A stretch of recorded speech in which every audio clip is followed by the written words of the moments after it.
That's Oprah. That's Oprah. Yeah. Okay. Named after the Oprah, and your cat's name is? And then Gail. And I'm the only one who's been vocal about this long before it actually.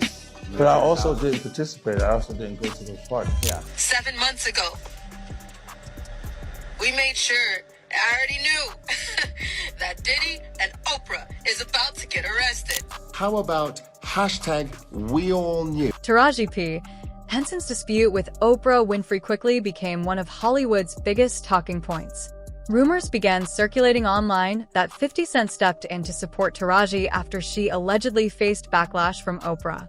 Some internet claims even suggested Taraji sought 50's protection after rejecting an alleged invitation connected to Oprah, but those claims remain unverified and have largely spread through gossip circles. Many commentators instead focused on Taraji's emotional interviews during the Color Purple press tour, where she spoke openly about feeling underpaid. 50 Cent has publicly criticized Oprah before and has long defended celebrities he believes were treated unfairly. Years earlier, he stood by Monique during her public dispute with Oprah and Tyler Perry, accusing powerful figures in Hollywood of trying to blacklist her. Because of that history, many fans believe he naturally sided with Taraji when her pay controversy became public. The situation gained attention in 2023 while promoting The Color Purple. Rather than discussing only the film, Taraji opened up about unequal pay in Hollywood. She revealed that she felt the salary offered for the movie was far below what she deserved and said she hadn't received a significant pay increase since Proud Mary, released in 2018. According to Taraji, she even considered turning down the role because negotiations for better compensation reportedly didn't lead to the raise she hoped for. Her comments sparked widespread debate about pay equity and how experienced actresses are valued in the entertainment industry. A raise. I haven't seen a raise in my income since Proud Mary. And almost had to walk away from Color Purple. Yes, ma'am. Who said what? Yes, ma'am. Yes, ma'am. Because you know what? If I don't take a stand, how am I making it easy for Fantasia and Danielle and Hallie and Felicia? Then why am I doing this? If it's all just for me, why are you here? We are to service each other. God is very clever. He put us on this earth and he made us all look different. He made it complicated. We need to figure it out. And we can, and we are. You have to look at the glass as half full.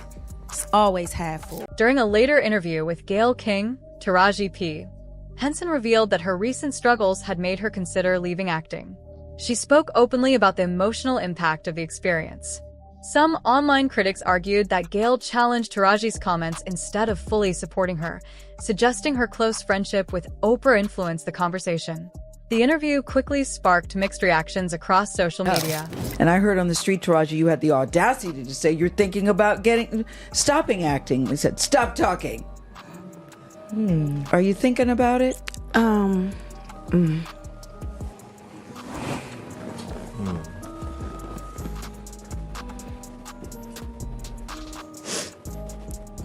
I'm just tired of working so hard, being gracious at what I do, getting paid a fraction of the cost. I'm tired of hearing my sisters say the same thing over and over. You get tired. I hear people go, you work a lot. Well, have to.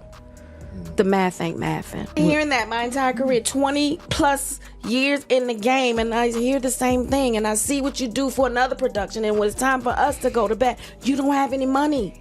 They play in your face. And I'm just supposed to smile and grin and bear it and just keep, enough is enough. While Taraji's comments gained attention, 50 Cent publicly showed his support by reposting an article about her on Instagram and saying he was ready to work with her. In his caption, he suggested that others had missed an opportunity and made it clear he wanted to collaborate with Taraji. Many fans viewed the post as a subtle jab at Oprah Winfrey, interpreting it as 50 offering Taraji the respect and opportunities he believed she deserved. The move wasn't surprising to longtime followers of 50 Cent, who has a history of publicly criticizing Oprah. Years earlier, while trying to reshape his image from a street rapper into a mainstream entertainer, he even appeared on Oprah's show. During the interview, he opened up about his childhood, discussed his past, introduced Oprah to his grandmother, and took her back to the neighborhood where he grew up. I mean, it's my grandmother's home. I came out like 12 o'clock in the afternoon, May 24th. She was bent over, actually planting flowers in the garden, and I walked over here to sit in the actual vehicle that my friend was waiting for me in, and the car pulled up. On the side of us, a guy got out the passenger seat of that car, came around behind it, and through the actual car.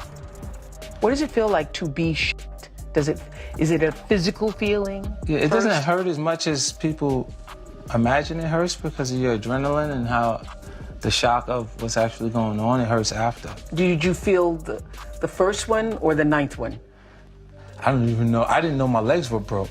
Really? When I tried to get out the car at the hospital, both of my legs were broke. Like I broke in 3 places on this side and then Where were you?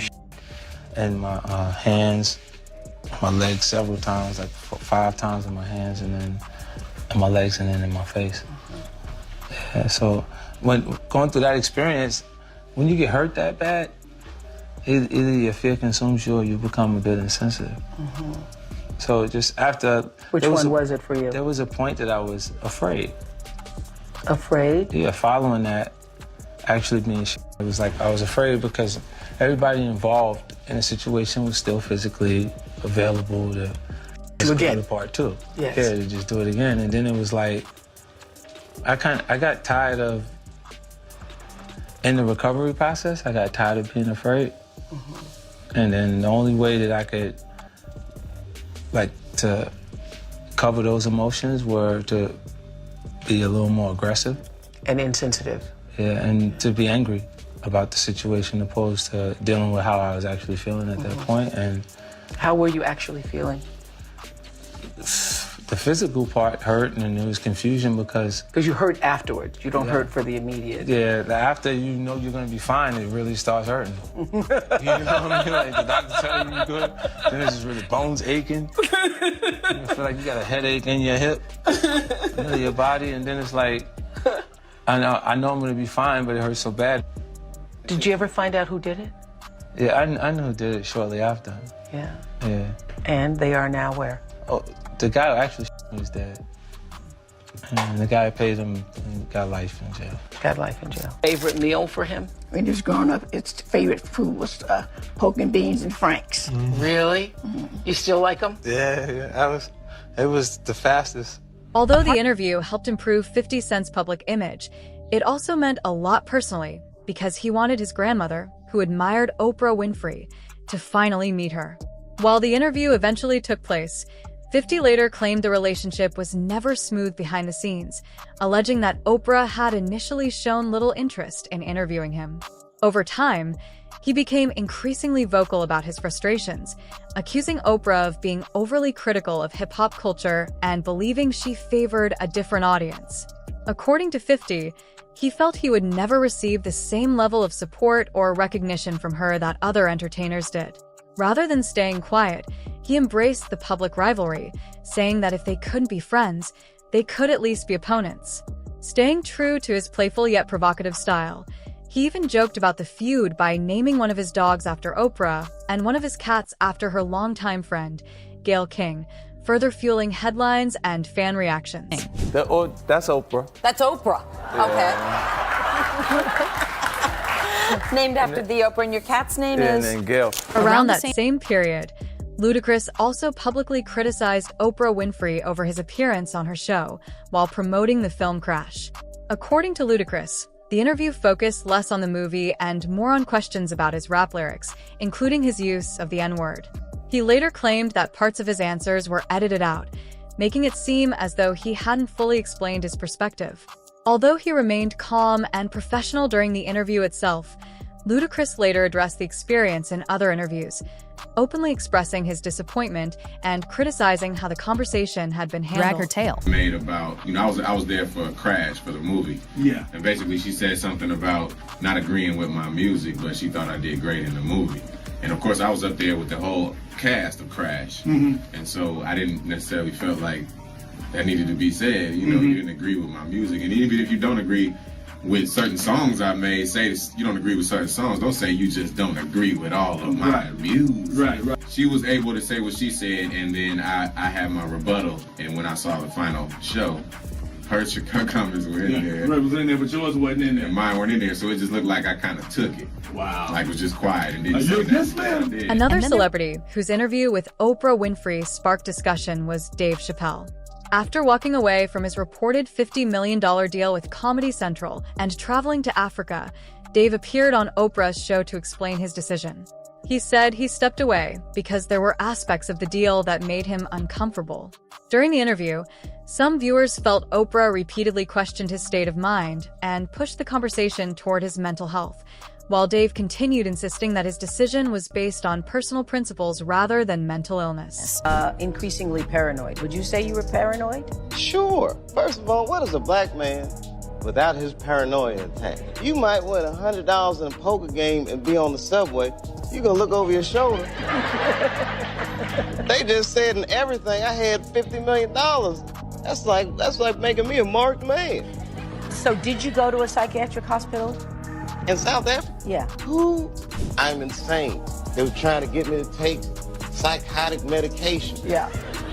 I said, I'm not taking this medicine, man, because I know these people be trying to control you or maybe discredit you. I was afraid, like, you know. But you were stressed out. That's There's why. no question. But it's very stressful for someone to constantly walk behind you and say, you're insane. Some online commentators argued Taraji was up against one of Hollywood's most influential figures.